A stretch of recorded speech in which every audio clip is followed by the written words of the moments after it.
हमारे खुदावंद यीशु की अंजील मुकद्दस लूका के मुताबिक उसका 8वां बाब 19 से 21 आयत तक। एक दिन यीशु की माँ और भाई यीशु के पास आए, मगर हजूम के सबब से उस तक पहुँच न सके और उसे खबर दी गई कि तेरी माँ और तेरे भाई बाहर खड़े तुझसे मिलना चाहते हैं।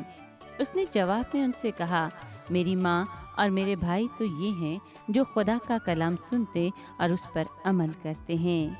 पाक कलाम के पढ़े और सुने जाने पर खुदावंद की बरकत हो, खुदा का शुक्र हो।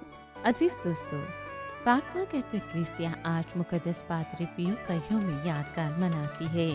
मुकद्दस पादरी पियो 25 मई 1887 को इटली के गांव में पैदा हुए। बचपन ही से आप मजहबी रुझान रखते थे। 15 वर्ष की उम्र में आप कैपुचिन जमात में शामिल हो गए और यहीं आपको पियो का नाम दिया गया।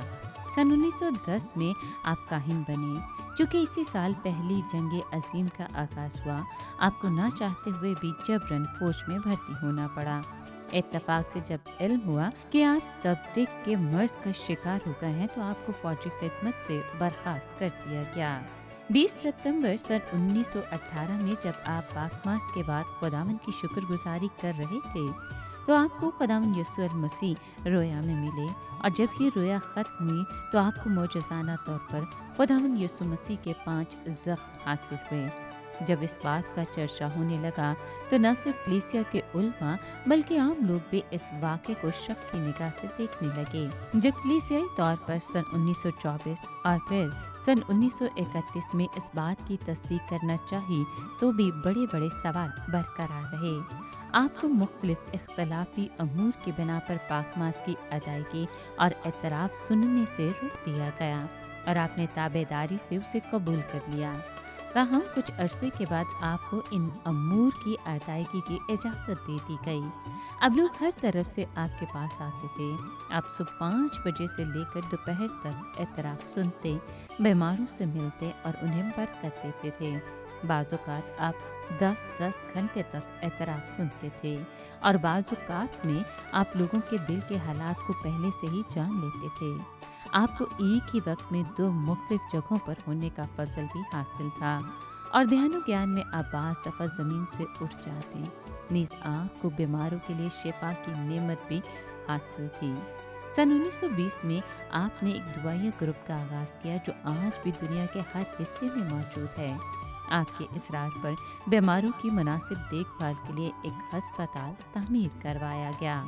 मुकद्दस पादरी पियो की ज़िंदगी में बहुत सारे लोगों ने इस बात का इकरार किया कि उनको पादरी पियो की बदौलत शिफा मिली। आपकी पाक मास में लोगों को हकीकी खुशी और रूहानी और कल्बी सुकून मिलता था। लोग आपको देखने के लिए बरकरार रहते थे और कुछ लोग आपकी चीज़ों को हासिल करना चाहते थे और बाज़ तो आपके चोगे के टुकड़े हासिल करने की कोशिश में लगे रहते थे। आपने मसीह खुदावंद के लिए बहुत से दुख सहे, लेकिन आप हमेशा वफादार रहे। इस तरह 23 सितंबर सन 1968 को आप अपने खालिक हकीकी से जा मिले। 16 जून सन 2002 में पापा आज़म जॉन पॉल II ने आपको मुक़द्दस करार दिया। ए क़ुद्दूस और मेहरबान खुदावंद खुदा, तूने एक मखसूस अंदाज के साथ अपने बंदे पादरी पियो को अपने बेटे खुदावंद यीशु के दुखों में शामिल किया और उसे वफादार रहने का फजल अता किया। बख्श दे कि उसका काम कलीसिया में जारी रहे और आसमान से हमारी हदायत और रहनुमाई करता रहे। आमीन।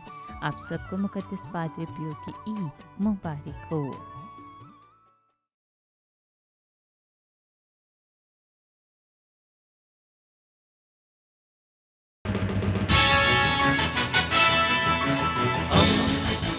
दोस्ती का पैगंबर, रेडियो वेरितास एशिया।